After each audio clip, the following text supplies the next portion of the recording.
اللہ کی قدرت تمہاری ناممکن دعاؤں سے بہت بڑی ہے۔ مانگنے کی شدت سے ہی تو قبولیت ملتی ہے۔ پیاس سے گزار کر ہی تو اللہ حضرت ہاجرہ کو زمزم تک لایا تھا۔ کتنے انتظار کے بعد اللہ تعالیٰ نے حضرت یعقوب کو حضرت یوسف علیہ السلام سے ملوایا تھا۔ حضرت نوح کے لیے تو اللہ تعالیٰ نے طوفان کے ذریعے سے مدد بھیجی تھی۔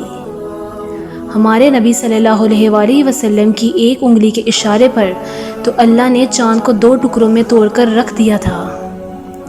ہو سکتا ہے منزل تک پہنچنے کے لیے تمہارا بھی آزمائش سے گزرنا ضروری ہو سکتا ہے کہ جسے تم سزا سمجھ رہے ہو وہ تمہاری بہتری ہو سکتا ہے اللہ نے تمہارے لیے بھی موزوں کی کہانی لکھی تم بس اپنی امید اور اپنے یقین کو برقرار رکھو۔ ہو سکتا ہے اللہ تعالیٰ نے تمہیں عطا کرنے کی ساری تیاری کی ہو۔